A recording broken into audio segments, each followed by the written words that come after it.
Hello everyone, मैं राजेश भंडारी आप सबका स्वागत करता हूं अपने चैनल इलेक्ट्रिकल अड्डा में। आज जो मैं नेक्स्ट वीडियो लेके आया हूं वो लेके आया हूं प्रतिचुंबकीय पदार्थ, अनुचुंबकीय पदार्थ और लौह चुंबकीय पदार्थ। इन तीनों पदार्थों पे अंतर क्या होता है, ठीक है। बहुत ही इंपॉर्टेंट है जो आपके एग्जाम में आता है, ठीक है। क्लास 12 का ये टॉपिक है आपका, तो मतलब ज्यादातर ये आता है एग्जाम में डिफरेंस लिखने के लिए, तो आपको इसमें कम से कम 4-5 पॉइंट याद होने चाहिए, ठीक है।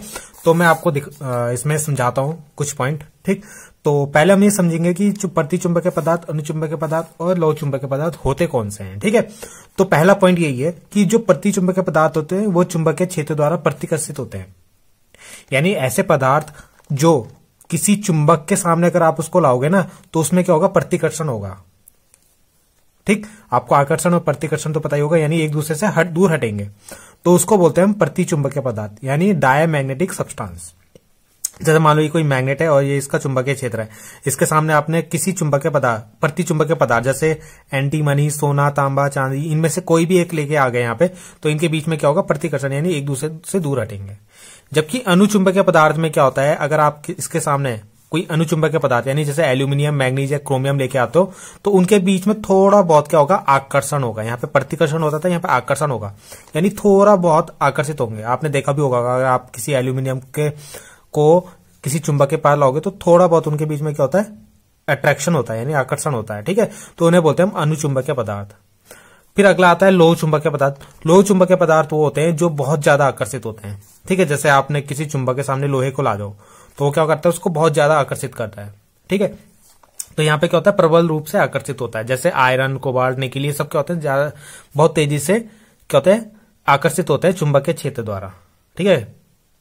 तो इनसे हम, आपने देखा होगा कि जो कोबाल्ट, निकल होता है, इनसे हम क्या बनाते हैं, चुंबक भी बनाते हैं इनसे। जब आपने इलेक्ट्रोमैग्नेट पढ़ा होगा ना, क्या विद्युत चुंबक, तो उसमें आपने पढ़ा होगा कि कोबाल्ट, निकल इनसे ही बनाते हैं। तो इन्हें बोलते हैं हम लौह चुंबकीय पदार्थ, जो बहुत ज्यादा आकर्षित होते हैं, ठीक। अगर हम इसको समझें, सेकंड पॉइंट में हम इसको समझाते हैं, इसमें समझते हैं क्या है कि अगर आपने जैसे मान लो कोई आपने चुंबकीय पदार्थ लिया, कौन सा, प्रतिचुंबकीय पदार्थ, और उसको आपने किसी चुंबकीय क्षेत्र में रखा, तो होता क्या है, इसमें जो चुंबकीय क्षेत्र रेखाएं होती है ना, वो सारी की सारी उसके बाहर से पास होती है, उसके अंदर से नहीं जाती, ठीक है। ये सारी क्या है, चुंबकीय क्षेत्र रेखाएं हैं। तो ये क्या है, आपको दिख रहा होगा, ये सारी इसकी बाहर से जा रही है, ठीक है, इसके अंदर से पास नहीं होती। तो ऐसा इसका रीजन क्या है, ये हम नेक्स्ट वीडियो में देखेंगे। वैसे इसका रीजन ये होता है, वैसे अगर मैं आपको शॉर्ट में समझा दूं, कि इसके अंदर भी एक चुंबकीय क्षेत्र उत्पन्न होगा। जैसे आप इसका किसी चुंबकीय क्षेत्र में रखोगे तो इसका जो चुंबकीय क्षेत्र होगा ना, वो उसके विपरीत दिशा में होगा। जैसे ये बाहर वाला चुंबकीय क्षेत्र यहां से जा रहा है, तो अंदर वाला चुंबकीय क्षेत्र इसके विपरीत होगा, इसलिए इसके अंदर से नहीं जाता वो, ठीक है। बाकी इसका रीजन जो होगा मैं नेक्स्ट वीडियो में आपको समझाऊंगा अच्छे से। वैसे अगर आपके पास अनुचुंबकीय पदार्थ है और अगर आपने उसको कहीं किसी चुंबकीय क्षेत्र में रखा हुआ है, ठीक है, तो उसके अंदर से थोड़ी बहुत क्या होती है, चुंबकीय क्षेत्र रेखाएं क्या होती है, पास होती हैं, क्योंकि आपको पता है ये अनुचुंबक है। तो थोड़ी बहुत जब चुंबकीय क्षेत्र रेखाएं इसके अंदर से पास होंगी तो इसलिए ये क्या करता है, ये क्या होता है, चुंबक से आकर्षित होता है, ठीक है। और इस वाले में क्या होता है, बहुत सारी क्या होती है, चुंबकीय बल रेखाएं क्या होती है, पास होती है, ठीक है। तो इसलिए ये क्या होता है, आपका लौह चुंबकीय पदार्थ, यानी चुंबक द्वारा आकर्षित होते हैं, क्योंकि इसके अंदर भी एक चुंबकीय क्षेत्र बन जाएगा, इसके अंदर भी एक चुंबकीय क्षेत्र बनेगा, ठीक है। और उसकी दिशा क्या होगी, जिस दिशा में ये होगा ना बाह्य चुंबकीय क्षेत्र, उसी दिशा में ये भी होगा। तो इसलिए क्या होता है, आकर्षित होते हैं ये दोनों, ये कम होता है, ये ज्यादा होता है, तो ये नहीं होता आपका, ठीक है। आपको ये याद रखना है। तो 2 पॉइंट ये हो गए। इसमें एक चीज और याद रख सकते हो कि इसका चुंबकीय आघूर्ण नेगेटिव होता है, ठीक है, तभी ये क्या होता है, चुंबक नहीं बनता या चुंबक द्वारा आकर्षित नहीं होता। ये दोनों पॉजिटिव, इन दोनों का चुंबकीय आघूर्ण क्या होता है, प्लस होता है, ठीक है। तो ये थोड़ा बहुत प्लस होता है, प्रबल मतलब ज्यादा प्लस होता है, इसलिए ज्यादा चुंबक द्वारा आकर्षित होते हैं, ठीक है। तो 3 पॉइंट आपको ये समझ में आ गए होंगे। अब हम इसका मतलब 2 पॉइंट हो गए, तीसरा पॉइंट मैं आपको समझाता हूं। तीसरे पॉइंट में आपको ये समझना है कि अगर आपने असमान चुंबकीय क्षेत्र में क्या रख दिया, आपने किसको, प्रतिचुंबकीय पदार्थ को अगर रख दिया, ये प्रतिचुंबकीय पदार्थ का है ना, तो अगर आपने प्रतिचुंबकीय पदार्थ को रख दिया तो जहां पे चुंबकीय क्षेत्र क्या होगा, ज्यादा होगा, तो ये वहां क्या होगा, कम की तरफ, जहां चुंबकीय क्षेत्र क्या होगा, कम होगा, उस साइड क्या होगा, प्रवाहित होगा, ठीक है।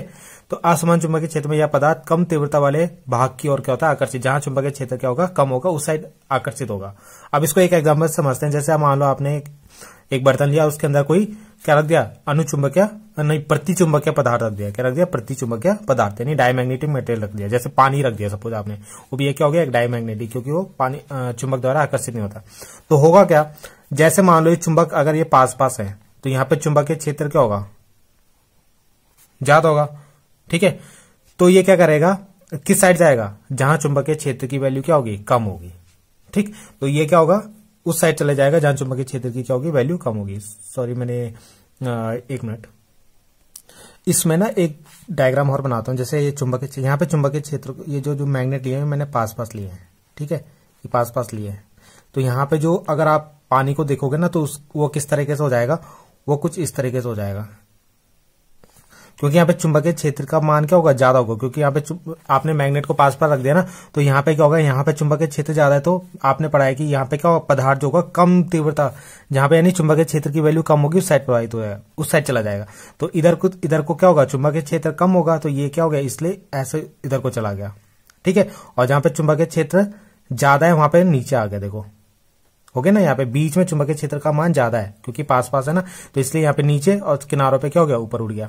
अब आपने इन दोनों चुंबक को थोड़ा दूर दूर रख दिया, तो दूर दूर रखने पे क्या होगा, अब चुंबकीय क्षेत्र यहाँ कोनों पे ज्यादा हो जाएगा, का मान जो होगा यहाँ पे ज्यादा, और बीच में क्या हो जाएगा, कम हो जाएगा, तो इसलिए ऊपर उठ जाएगा यहाँ पे, और यहाँ पे क्या हो गया, कम। तो आपको पता है जहां चुंबकीय क्षेत्र का मान कम होगा, ये पदार्थ वहीं पे ज्यादा होगा। ठीक है, तो जब आपने दूर दूर रखा है तो बीच में कम है, तो इसलिए बीच में ये उड़ गया, और किनारों पे ज्यादा है तो किनारों पे कम हो गया है। ठीक है, तो वैसे यहाँ पे क्या है, बीच में आपका ज्यादा है, तो इसलिए यहाँ से बीच से कहां चला जाएगा, कोनों में चल जाएगा, क्योंकि कोनों में क्या है, कम है। ठीक है, तो ये किसके अंदर होता है, आपका प्रतिचुंबकीय पदार्थ के अंदर। इस वाले में आपको देखना है कि इस वाले में क्या होगा, जहां पे चुंबकीय क्षेत्र का मान ज्यादा होगा वहां पे क्या होगा, ये पदार्थ चला जाएगा। तो जैसे मैं इसका डायग्राम एक बनाता हूं, एक छोटा सा, मतलब ये पास पास है, हमने क्या रखा हो, एन और एस को क्या रखा हुआ, पास पास रखा हुआ। तो अगर आपने इसके अंदर कोई क्या रख दिया, अनुचुंबकीय पदार्थ रख दिया, यानी पैरामैग्नेटिक सब्सटेंस कोई रख दिया, यानी जैसे आपने एल्यूमिनियम का कोई लिक्विड रख दिया या कुछ भी रख दिया। ठीक है, तो ये आपको बताया यहाँ पे बी की वैल्यू क्या है, ज्यादा है।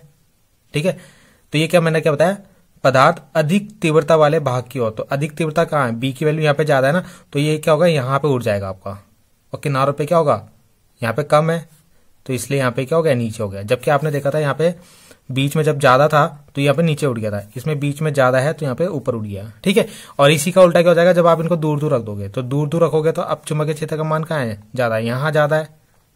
ठीक है, और यहाँ पे क्या है, चुंबकीय क्षेत्र का मान कम, तो ये इसलिए यहाँ पे ऐसे उड़ जाएगा। ठीक है, इसको ऐसे बना सकते हो आप, इस तरह का। ठीक है, तो ये आपको समझ में आ गया होगा। और इसमें क्या होता है, जो लौह चुंबकीय पदार्थ यानी फेरोमैग्नेटिक मटेरियल होते हैं ना, वो हमें द्रव अवस्था में नहीं मिलते, तो इसलिए इसके अंदर आपका इस तरीके का डायग्राम नहीं बनेगा। ठीक है, तो ये आपको तीसरा पॉइंट भी समझ में आ गया। चौथा पॉइंट हम समझते हैं। इसमें चौथा पॉइंट को मैंने आपको स्टार्टिंग में समझा देता कि जो अगर आपने किसी चुंबकीय पदार्थ, जैसे आपने क्या करा, प्रतिचुंबकीय पदार्थ को किसी चुंबकीय क्षेत्र में रखा, तो इसके अंदर जो चुंबकीय क्षेत्र बनेगा उसकी दिशा कहाँ होगी, विपरीत होगी, किसके, बाह्य चुंबकीय क्षेत्र के। ठीक है, तो ये पॉइंट मैंने आपको ऊपर समझा देता। इसमें क्या होगी, सेम दिशा में होगी, जिधर चुंबकीय क्षेत्र की दिशा होगी बाह्य चुंबकीय क्षेत्र की, इसके अंदर जो चुंबकीय क्षेत्र बन रहा है उसकी भी दिशा भी समान होगी, और इसमें भी समान होगी। ठीक है, तो ये पॉइंट आपको समझ में आ गया होगा। ठीक है,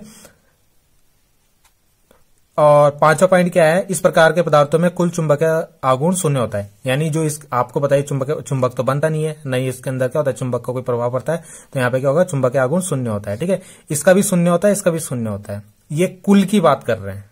ठीक है, ये कुल चुंबकीय क्षेत्र की बात कर रहे हैं, कुल चुंबकीय आघूर्ण की बात कर रहे हैं। ठीक है, ये चुंबकीय क्षेत्र उसकी बात नहीं कर रहे, जो कुल चुंबकीय आघूर्ण होगा वो शून्य होगा, 3 होगा।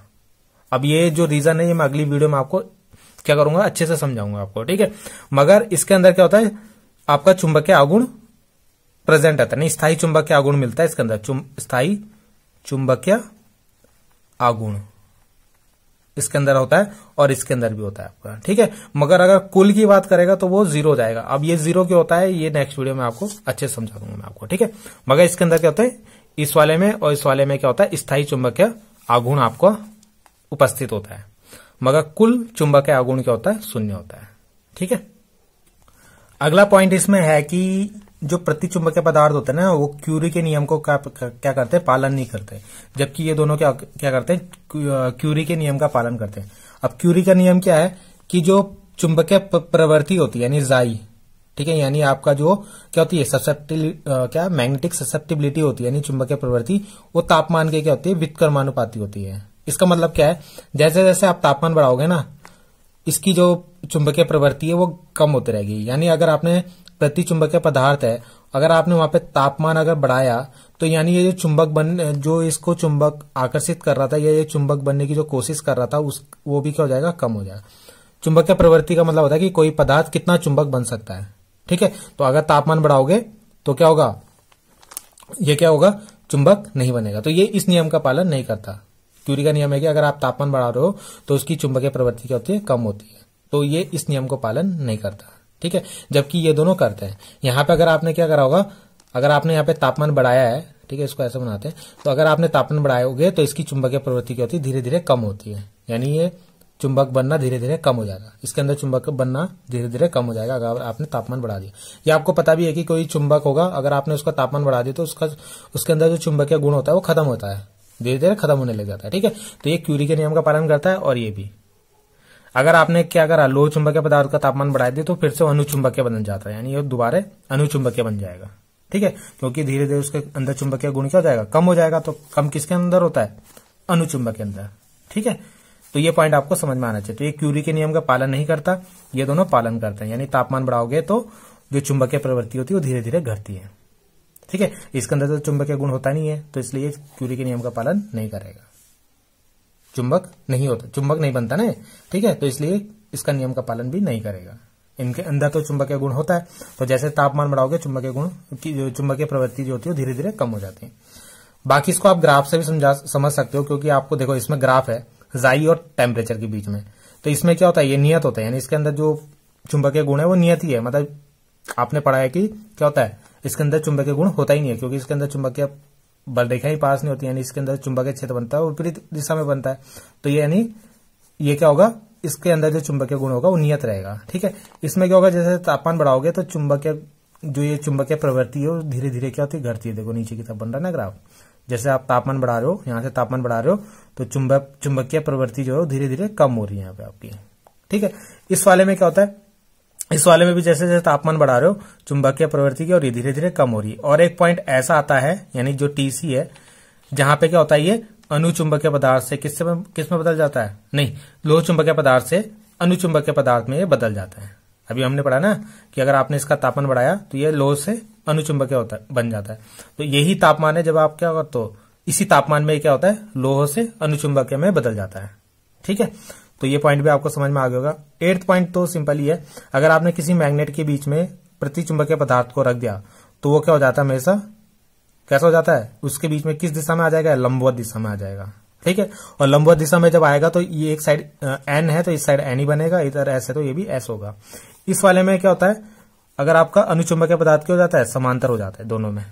ठीक है, और एन की साइड एस, एन की साइड एस, एन की साइड एस, एन की साइड एस, तो इन दोनों में आपका क्या हो जाता है, समांतर आ जाए। इसमें तुरंत ही मतलब जैसे आपने रखा वैसे ही समांतर हो जाएगा, इसमें क्या होगा, धीरे धीरे आएगा ऐसा समांतर।